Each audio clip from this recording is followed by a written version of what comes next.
great this afternoon.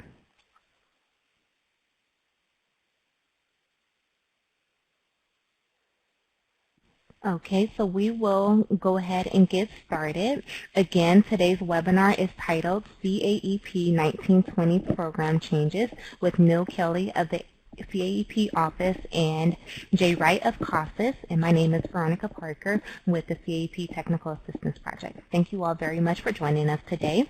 For today's webinar, the PowerPoint presentation was emailed to everyone earlier this morning. If you did not get a copy of the PowerPoint presentation, it is available for download. So if you go to the resources pod and it's located towards the lower left-hand side of your screen, if you select the file and select download, you'll be able to download that file. Please be sure to use that file as a guide as we navigate through today's webinar. And then also, if there are any questions that you would like to ask, you feel free to jot them down so that we'll be able to address them throughout the webinar. There will be plenty of time set aside for questions. So if there are any questions, please be sure to pose those questions at the appropriate time.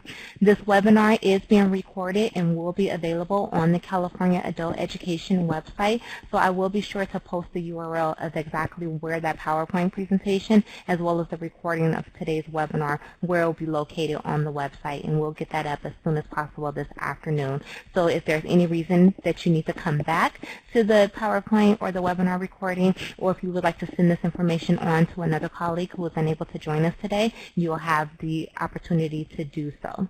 Throughout the webinar, if you experience any technical difficulties, please be sure to type whatever it is that you're experiencing in the chat pod, and either myself or Melinda Holt will be available to assist you via a private chat. And how that looks is at the bottom of the chat pod, there will be a yellow highlighted tab with either my name or Melinda Holt's name, and that's our way of getting in touch with you so that we can help you resolve whatever issue you are experiencing. So please be sure to look out for that tab if you experience any technical difficulties. We do take attendance and report the attendance numbers to the state, so please be sure to let us know if you are participating in today's webinar with another colleague. However, you've only signed in under one name. We want to make sure that we provide accurate counts in our attendance records. And also, if you have signed in using just an initial or maybe your consortium name or your agency's name, please be sure to let us know who you are so that we'll be able to record your attendance records. And again, if you experience any technical difficulties, please be sure to let us know. So now I will turn it over to Neil, who will get us started with today's webinar. Neil? Thank you, Veronica. Welcome, everyone. So we have a good turnout today, and it's the end of July. And so it's tough to get people over the summer, but I must have scared everybody at the Summer Institute with these changes to have everybody come on board. So this is kind of follow-up to what we announced via the Summer Institute. If you weren't there, then you won't be that anxious and afraid of these changes. These changes are actually not as bad as you think. We did have some discussion with our data folks, data experts, and it will be, I think, significantly less than what we discussed at the Summer Institute. So with that, let's get into it. We do have Jay Wright from CASAS. Jay is going to be handling any questions in the chat, and if there's specific questions, although we don't want the detailed questions related to how do I bubble, this TE form or for this, we're going to save that for the regional workshops. And in fact, we have one coming up the first week of August at Mount Diablo, and then one the second week of August in North Orange Community College. So we'll discuss that on the call today as well. Okay, so changes that are coming, it'll come in the form, along with this webinar, we'll have a beginning of the year letter that will be released next month, and that will go over the deliverable dates, the changes, how to report things through TOPS Pro, how to report things through MIS, and that will be in that beginning of the year letter. We'll also have a NOVA kind of program letter that will talk about how we're reporting program area by hours, program area by expenditures, as well as some discussion of FIFO, that seems to confuse some people.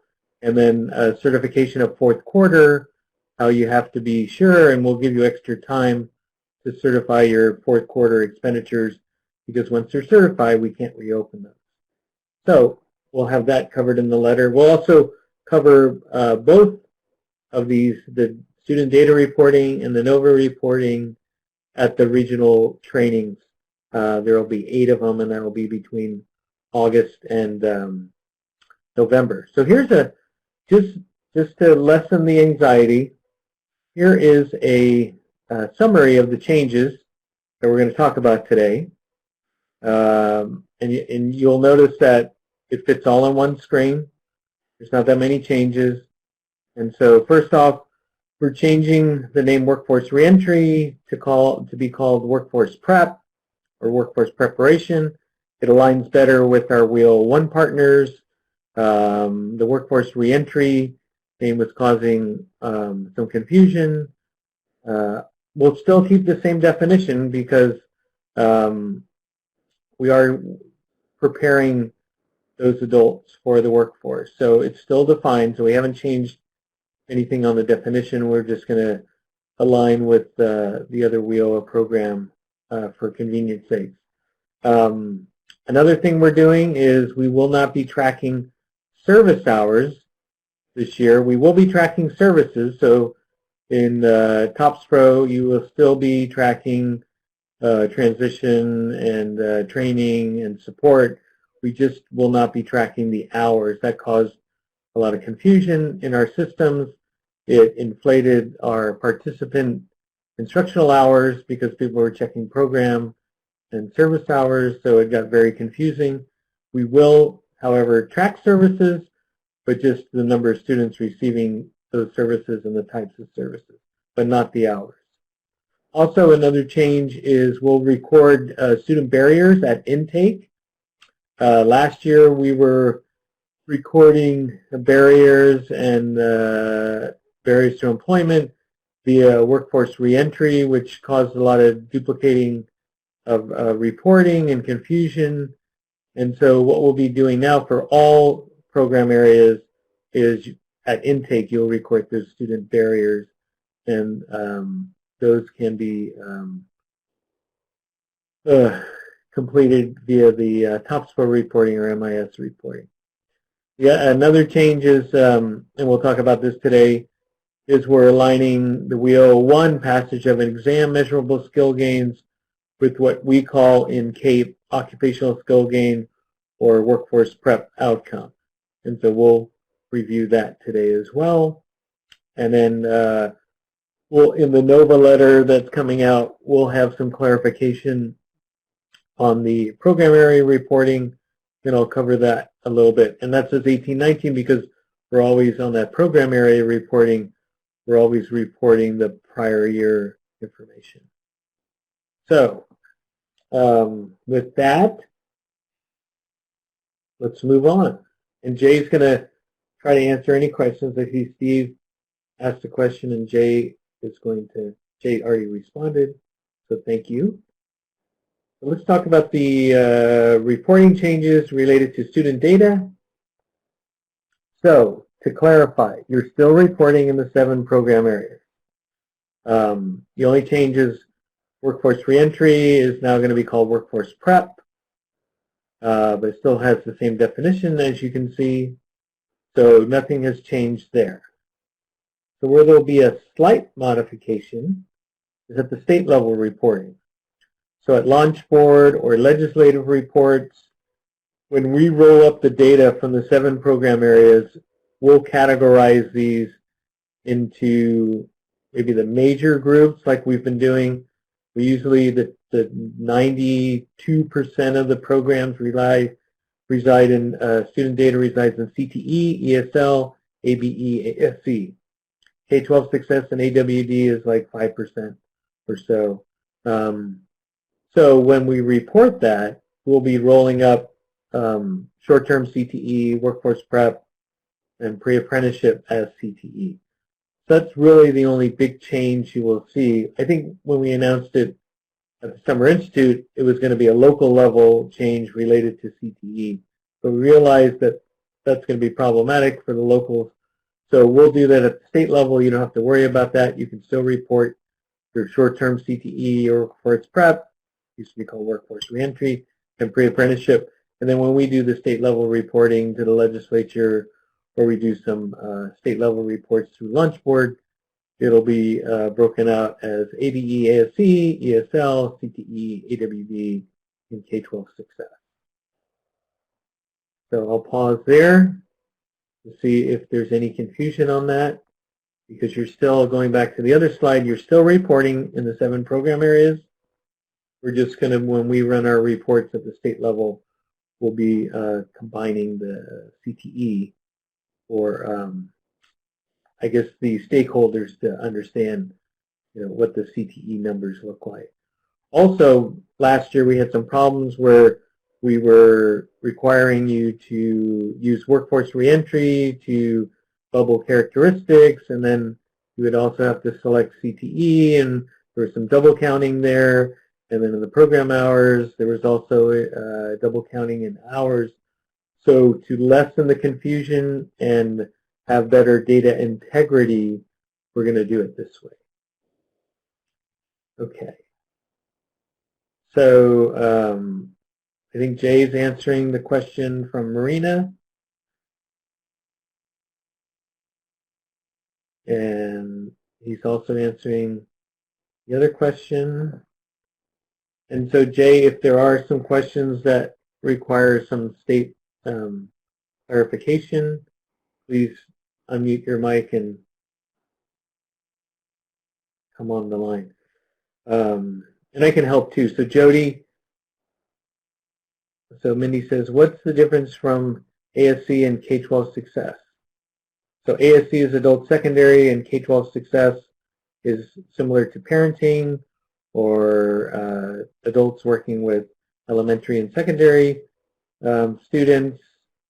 So there is a big difference between those two programs. Maybe I'm not understanding the question. And Jody has, have outcomes been defined for K-12 student success? Unless they're tied into a pre-post test or one of the certificates or something like that, there are no additional metrics for K-12 success.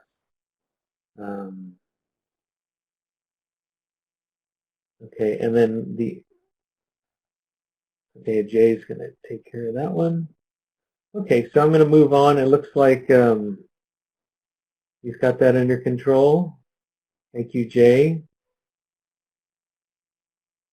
Okay, so this is more at the state level, but it might be important for you to understand this. So the way we're taking student counts and hours, so adults served is the summary count of anyone with at least one instructional contact hour or who have received a service. So for those students receiving services, we're not counting their hours, but if they received a service, they will be included in the adult served count. And that will be kind of the total. So I think, last year we had 800 and some odd thousand students, or maybe even 900,000 students. So next year we'll be able to break out, as the second bullet says, we'll have 3 categories. We'll have adults served, or adults who are receiving a service, sorry. Then we'll have adults who have been received at least 1 to 11 instructional contact hours, and those are reportable individuals. And then participants who receive 12 hours or more, those are using the term participant. So just to go back, adults served is everyone. And then that number will be broken down by service only, adults, students receiving 1 to 11 instructional contact hours, and students receiving 12 or more instructional contact hours, as known in the We Owe It To program, as participants. And so when you go on the state level dashboard, if you look in reports, that's how we will be breaking that down. You'll still have all the details through TOPS Pro at the local level, but that's just kind of a standard that we're going to be using across MIS and TOPS Pro to make it easy to understand the data. Okay, let's see if we have any questions. So Jay is hard at work answering questions. I'm going to move on to the next slide. This should be interesting. So Jay, if we're good to go, just type a thumbs up in the box, or if we're still responding to chat questions. Okay, we're good to go. All right, so moving on, because this is an important slide. Because of the problem with service hours when they were marked as a program area, it was overinflating our 12-hour outcome pool. And so that was problematic in many cases in various areas. And so we're making a decision not to track the service hours. We're still tracking the services. So if you have 100 students that are receiving services, you can break that down by, we've got 60 receiving supportive services, 30 receiving transition services, and 10 receiving training services. And so, let's see, another integrated reporting frameworks for service is more common to report service contacts and types of service delivered than hours, right? So hours just got a little too confusing, and the side effect of that was inflating our participant pool for outcomes, and it was inflating our hours count. We're still going to look at services because we know they're important and how we can track those and the outcomes related to services, but that's something we're going to have to work on, and we encourage anybody at the local level that is looking at services to provide the state some insight. Maybe if you're doing a regional study or a district-wide study, we'd love to see your information you're gathering and maybe some inferences or reporting that you have related to services. But for right now, we're not going to be tracking service hours. Okay, so let's see if there's any questions on that.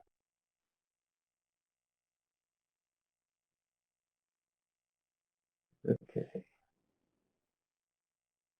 Here's another reporting change. So last year, we made the mandate to track barriers through workforce reentry. And that got really confusing because then we realized when the hour count came in, we were double counting workforce reentry and CTE. So to make this simple, we're not going to do that anymore. Agencies will record student barriers at intake for all program areas. The CAEP student barriers and their definitions will align with Federal WIOA 2 barriers to employment. So if you're a WIOA 2 grantee, this will be the same thing. I think there was a clarification. Some people were asking, how does the feds identify low literacy? And so OCTAE has identified ABE, ASC enrollees by definition of having low literacy skills barrier, and then also all ESL, ELL learners are defined as low English literacy as well. That's from the Fed. So we'll be aligning with the federal guidance on this, and so it should be consistent with your WIOA 2 program. Okay, so Jay is continuing to answer questions. And so so Jody's question about tracking students at intake. So I suppose if a student comes in for services and you do collect all that student demographic information, you would be collecting also those barriers. I guess at intake you'd have to decide, is the person going for instructional program or just services? I mean, that's something I guess you'll have to think through. But you might want to look at your intake, because if service hours are not being tracked but services are, it would be important to, so you're not wasting your time. But I don't know, I'm kind of thinking out loud here, but when you're not required, but I think it would be good to look at your intake, given that we're not tracking the hours of services, but we're still tracking the types of services and how many students receive services. But our goal is actually to get those students to the 12-hour mark so they can get into the outcome pool. We do know that students that receive services are not going to get to the 12-hour mark because they're not a participant, they're not in an instructional program. And so that might be something to consider. If you're offering just standalone services, those students probably won't get into the outcome pool. But if you're offering services in conjunction with instructional program, then that's a different methodology. Okay, so let's see, moving on to the next slide. I'm going to slow down to see if Jay is keeping up with the questions. Okay. Did we lose Jay? Jay's typing. Okay, he's back. All right, so I'll let Jay answer the next few questions. The next few slides are going to be on alignment with occupational skills gain. And so when you look at the passage of an exam for measurable skill gain as described in WIO 1, that is your workforce programs, your one-stops, your AJCCs, your EDD. So they have a way of looking at occupational skills gain. They call it passage of an exam. And so we're going to align with that. We've kind of aligned with it anyway, but we're going to make it official, make it easier. And so the passage of an exam that they use on the workforce side of WIO 1 will be the same as we use for CAEP, for occupational skills gain or workforce preparation outcomes. So when a student achieves an occupational skills gain, that now entails the student passes an exam, such as a work skills, demonstration, written test, etc., pre-post test, that can be counted as a measurable skill gain under the CTE passage of an exam, or we call it occupational skill gain, but it's the same thing under WIO 1. Also, workforce prep outcomes should include, documentation related to skills progression or attainment, and that would also be considered a passage of an exam or a skills gain in the CTE area. And so we're trying to align those two. Should make it easier, less confusing. And Jay will get into details of, if you're using TE, how you would bubble that or record that into TOPS Pro in the update record.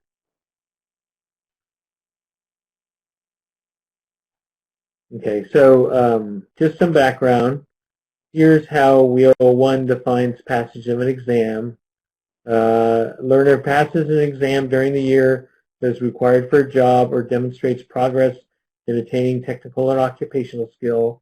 Exams can be hands-on occupational skill demonstration, a written test, pre-post test, or a method of assessment that clearly demonstrates skill progression or attainment. So that's pretty straightforward.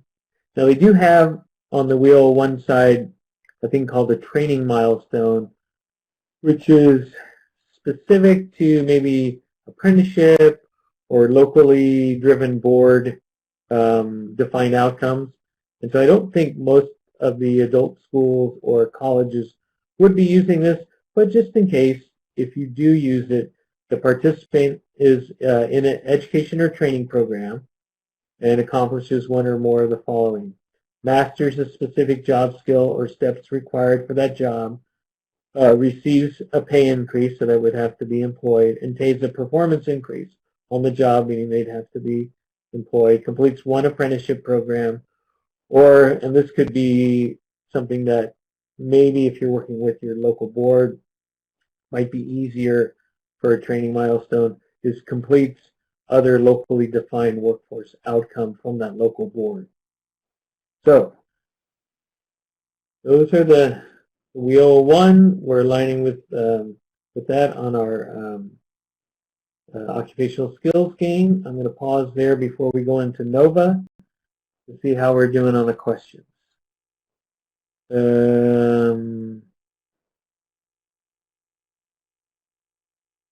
Let's see. Okay, I think Jay is doing really well. I don't know if Jay is not doing well, let me know, but I think he's doing well. Okay. Everything is fine but my mic. Well, I think you're doing a great job on the chat, Jay, and they're going to have to wait to see you in person to hear your lovely voice. So I think that's going to work out just fine. Okay, so getting into NOVA. So just to familiarize you, just going back, so we have this requirement of program area reporting for the prior year.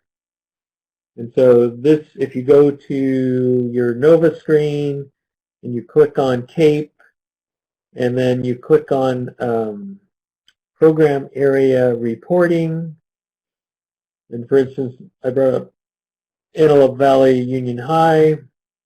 So there's two parts to this. There's the program area hours, and there's leverage funds. And so I just wanted to show you those two screens.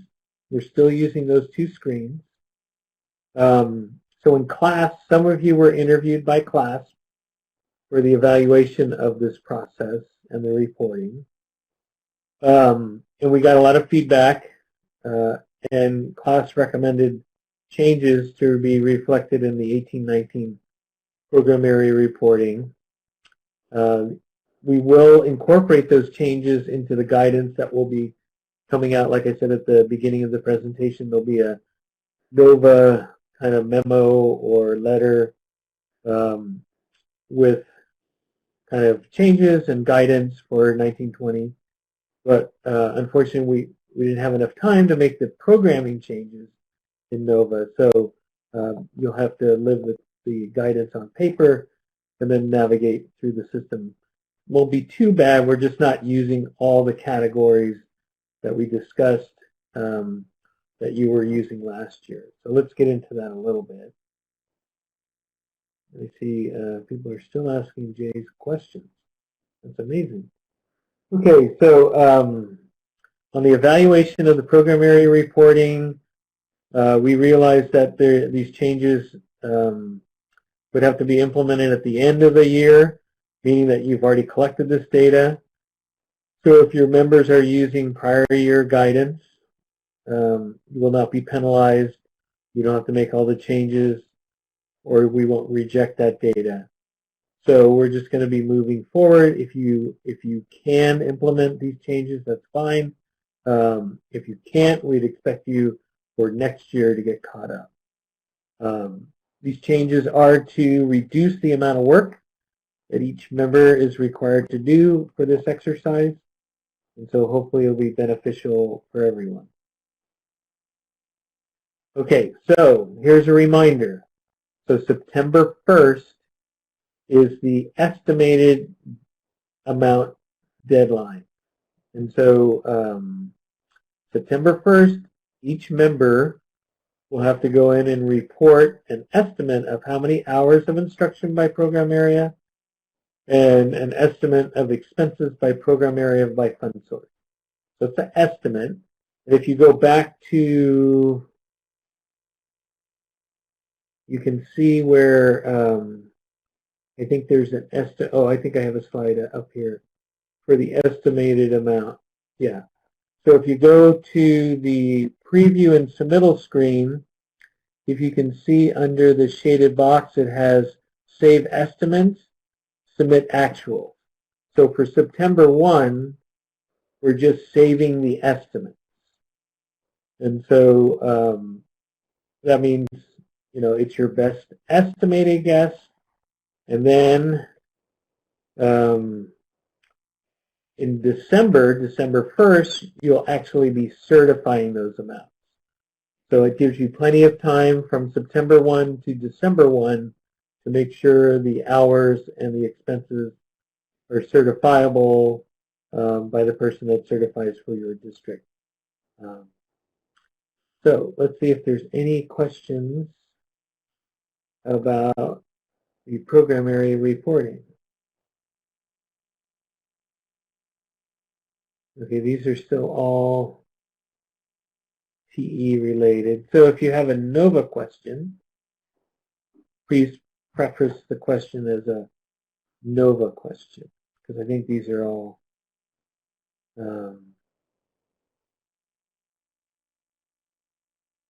okay, so I think Bob has another question. Non-credit courses in the CC supported by apportionment in a college that receives CAEP funding for counselors, so there'll be guidance about how to parse that out. So we do require non-credit apportionment to be reported for this exercise by program area. So if they are using non-credit apportionment, they will have to report those funds separate from the CAEP funds. And that's included in the guidance. And so Sandy asks, NOVA attendance hours are the same as hours of instruction. Yes, we'll be aligning with the WIOA 2 definition of contact hours. Okay, so Jay is helping out here. And do the community colleges report the program hours too? Yes, they do. They're still required to do that. And so when we did the evaluation, we noticed the K-12 reporting of hours was a lot better than the community college. There was a correlation between number of students served and number of hours for K-12. For community college, that correlation was not as good. And so I think there is a problem with hours by program area being reported by the colleges. We'll continue to work on that. But we still want that information in our system. Okay, and then Beth, I think that's a question for Jay for TE as far as generating hours of instruction by program area. And Bob says, if non-credit, but not credit in CC. Right. So we're only tracking the non-credit apportionment expenses for this exercise. We will not be reporting any credit because technically you shouldn't be using credit for adult ed students. I guess in the transition, but there's other funds that should be taken into account and available for those students to transition. Okay. So moving right along, reporting changes for prior year, which would be 18-19 for program area into NOVA. So you're still reporting by the 7 program areas. What happened last year was because we were using workforce reentry to collect those barriers to employment and the barriers in general, we got a lot of duplicate counts in workforce reentry and CTE. So now we're going to still use those 7 program areas, but we've hopefully provided guidance where you won't be doing this. Barriers are going to be taken care of at intake, and then you'll be recording your program areas as separate, 7 separate program areas. You won't be using this workforce reentry to record barriers or anything like that. So there shouldn't be this double counting, this confusion, and to hopefully make it easier, we're going to be calling workforce reentry workforce preparation. So definition remains the same. Okay. And so there are those program areas there. And here they are again going across the top for leverage funds. And so here's a question I think that Sandy just asked,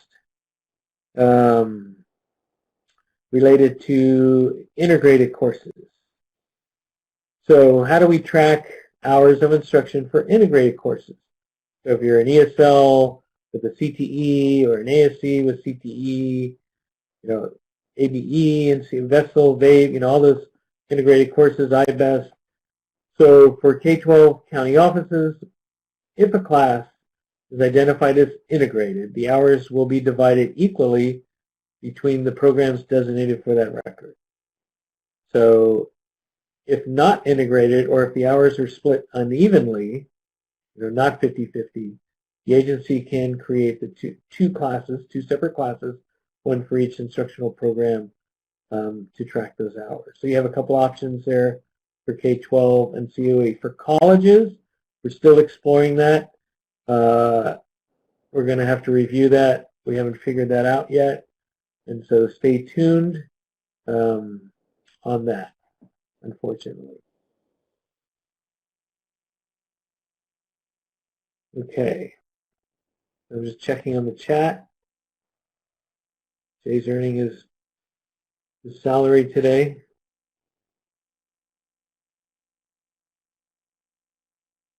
Okay, so here's a question I think came up earlier. What is the definition of an instructional hour? And so an instructional hour must meet the octave, which is the WIOA Title II, the federal program, and be associated with an instructional program. Thereby, service hours must not be commingled with instructional hours. I do have a definition here.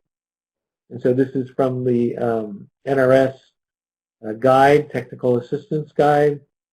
And this is a pretty good definition.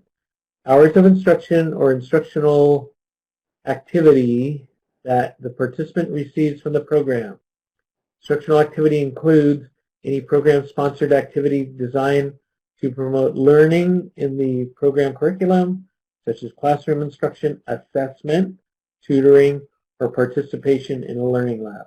Time spent on assessment can be counted only if the assessment is designated to inform placement decisions, assess progress, or inform instruction. Time used simply to administer tests, such as the GED test, cannot be counted as instructional activity. So that's right out of their guide. I think it helps answer a lot of questions that we might have on contact hours. I'm going to pause there to see if anybody has questions about that. And Jay has listed the website along with the page. So I think we're good on that. I'm going to move on a little bit. So, of course, the service hours, we're not tracking service hours. CAEP will only report instructional hours for NOVA program area reporting. Okay, that's pretty clear. And then for the annual program area reporting on expenses, class recommended really scaling back the number of fund sources. And so you can, if locally your consortia wants all this information and you want to collect all the different fund sources that we've listed, you can. But when we got the data back, a majority of the fund sources fell in a few categories. And so when we looked at the legislation, it requires us to share fund sources in WIOA 2 and non-credit apportionment, in CalWORKS and Perkins, in local control formula funding, LCFF, and the K-12 adult jail ed fund.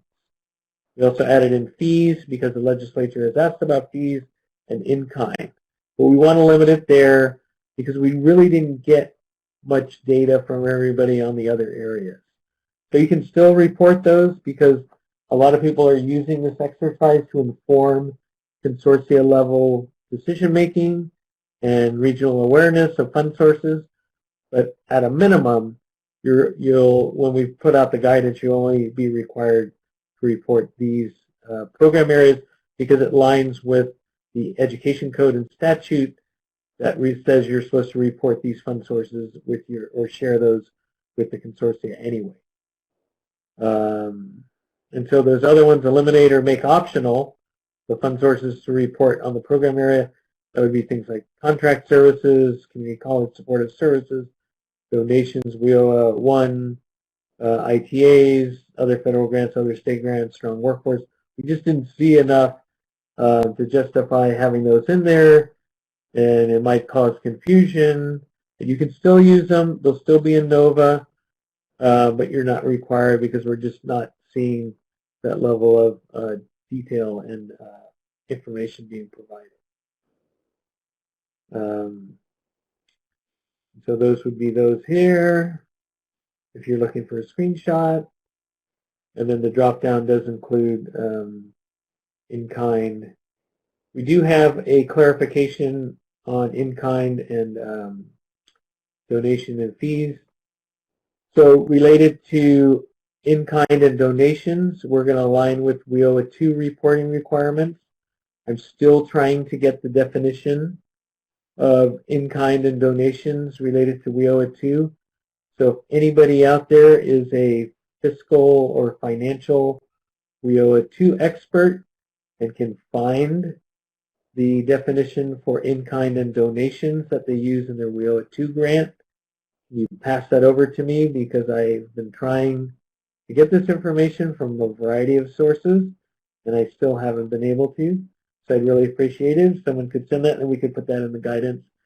And then we'll be using the same definitions for fees as we use for WIOA 2 definition and limit that to tuition.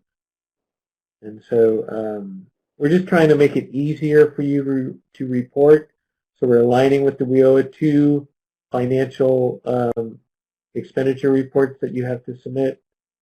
And so if anybody has a definition of fees under WIOA 2, I'd gladly accept that as well. Okay, so let's pause there to see if there are questions. I think I'm not sure where Jay stopped, but I'm just going to go back up and I'm going to start with. Okay, for Beth, for adults with disabilities funding, there's often funds from regional centers or DOR. Where would those fall in the new category? So I think in the past, last year we used the state funding category. We just didn't see that much. But if you want to, you don't have to report that, but if you want to do that for your consortia, you can use that state funding drop-down. InKind is still a complex one, or local districts report that differently. So Bronca, if you know somebody that's good in WIOA 2 and they want to pass along the InKind and donation definition used for WIOA 2 reporting, we will put that in that guidance and we will try to make that less complicated, align with WIOA 2 financial reporting. So Michelle says we have non-credit courses to support credit instructional programs. Should those hours be reported? So if you have non-credit courses, that's fine. If they're supporting credit, that as long as they're non-credit, they're designated non-credit, we'd want to have those hours. Once those students transition to credit, we don't want to report the credit hours, but we do want to report the students in the non-credit courses. I don't know, it might be difficult to parse that out. I know the 320 report does have non-credit, so if it is coded as a non-credit course, Michelle, it should show up on that 320 report. The only problem you're going to have is I'm not sure if it breaks it out by program area. So you might have to use some allocation methodology for that to decipher the program areas. Do your best if you can. Okay, InKind definitions are not consistent, so to answer Bob's question, we align with WIOA 2. Does that make it more consistent? And so maybe WIOA 2 isn't consistent, but we are trying to align with the program. So I'd look for a response on that, or Bob, if you know somebody that has that definition where we owe it to for in-kind and donations, I'd love to use it. So Beth says, from what I'm hearing, we could still include them as an option. Yes, you can, Beth. Optional is good. If you want to use it in your consortia, that's up to you guys. So Marina says, are the following fund sources in the optional category? Yes. All those are optional. They're not the legislative category. What is your definition of contracted services? So that's why we're not mandating that, Chrissy, because there was so many different opinions on what was contracted services. And so we're going to leave that up to you. We do have it in the FAQs from prior year, but not too many people use that, and it was kind of a hodgepodge of how people interpreted that. Making it easier by aligning to WIO2 definitions that don't exist. Okay, well, if someone could find them, because I know you guys have to do your financial reporting for WIOA 2, and you have to report on your in-kind and donations, and you have to report on your fees. So somebody's doing that because CDE said they were there. I just can't get a definition for that. So I'd love to have that so I can put it in the guidance and send that out next month. Bronca says, I'll ask around. So far, CDE, OTAN, and a few local people haven't been able to get back to me. I'm sure it's out there. I'm sure someone's pretty resourceful that can help out. So Dana says, ROP programs must report fees, tuitions for classes for adults, right? Yes, that fees are one of the required categories. If they are a member in your consortia, they're required to report that. Marianne says, I think the definitions are the same for all WIOA programs, and those definitions come from OMP. I can pull those for them. Great. I appreciate that, Marianne, and then we can put that in the guidance. Okay. Oh, and then Janie has uniform guidance at CFR. Okay. I will look that up.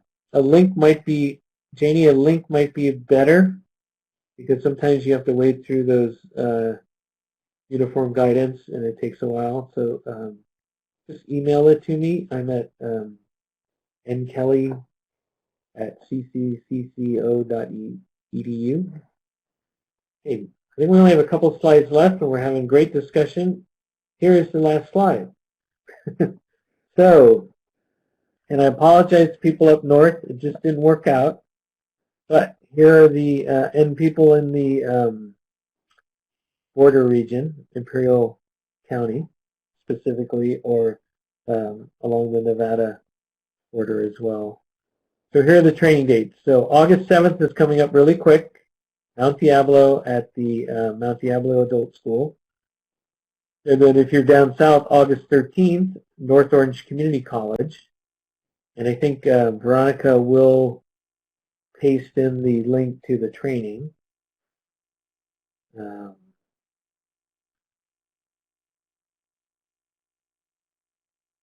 then, so Sally mentioned Santa Barbara, San Luis Obispo regional training, July 24th. That could be a WIOA CASAS one, because I'm not attending that one. I think that's a J only one related to WIOA 2.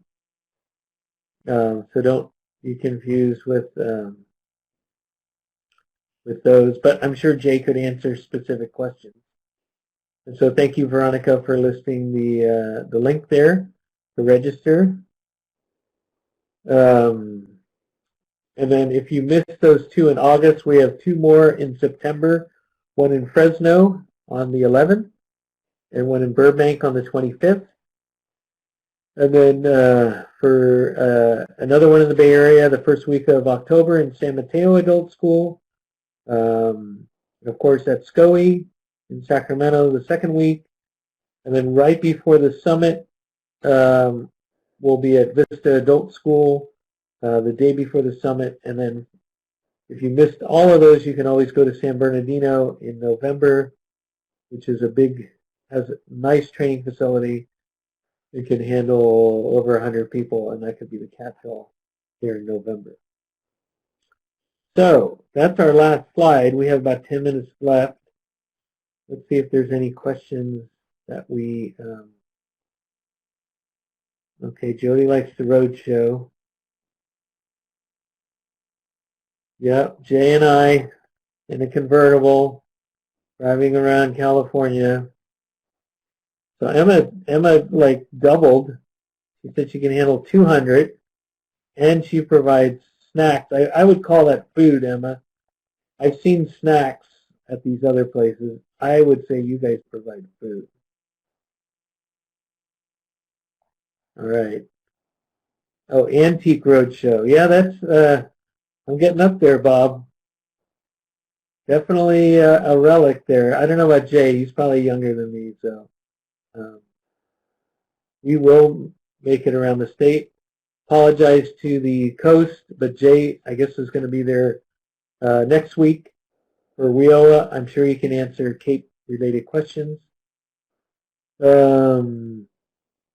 So Michelle says, I will need some additional training for Q4 and end of the year. This stuff due in August.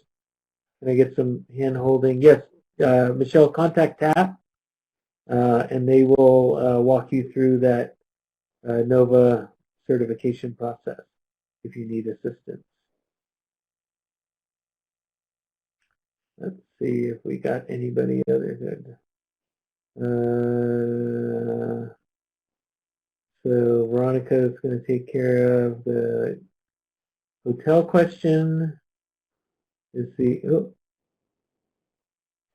Keep trying to read these and people. So Marianne asked, is the information on the annual directors coordination? So that's coming out, and I think that might have been sent to you, Marianne. And so if you do have specific questions about the directors meeting at the end of September on the 27th, you can contact TAP directly. Veronica sent the link there. Oh, are we going to receive any feedback of our 3-year plans that we know? So as soon as you submitted your 3-year plan, as long as it was submitted and approved by your consortia, it was accepted. So Marianne, your plan is accepted. We are reading all the plans and summarizing them, and we'll be putting in the legislative report, but there won't be like a state approval process because we're allowing the regional approval process to officially approve the report. So they're all on NOVA. Everyone has submitted one, and so you are good to go. And they're all posted, so you can read other adjacent regions if you wish. Can we use a minute to remind people to register for the summit? Okay, so summit people, we've got, I don't know, how many, 50-something odd presentations? And I think we'll be releasing the approval of those soon, but it's going to be a great event. And Jody says, why is the annual plan webinar only 1 week before the due date? Is because there's only me, and that's the only date I could make it. So if you have specific questions related to the annual plan and other NOVA-related submissions related to Q4 and other things, you can always contact TAP any day during the week to get your questions answered. So, okay, thank you, Jamie. Can you check the yellow box below this chat? Okay.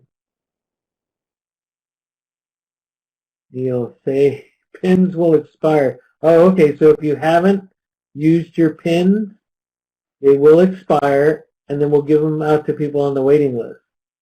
And the cutoff's coming up. Diana, do you know what the cutoff is on pin use? And then we start using the wait list. What is the date on that? So Chrissy, I'd love to move it up, but I'm not available. So if you do have specific questions on annual plan, you can email TAP directly. Okay, over 70 proposals submitted for the summit. Okay, so specific questions to the summit. Okay, so Diana says the cutoff's next month, and then we'll go to the waiting list. So any final questions? Jay, anything? I know your mic isn't muting, but if you want to type anything in to preface the upcoming regional training from the chat box discussions you were having today, I would say that having Jay in person rather than the chat is even going to be better. And so you'll be able to ask him specific bubbling questions or use of update records at the regional training. And so we're looking forward to that starting first week of August at Mount Diablo.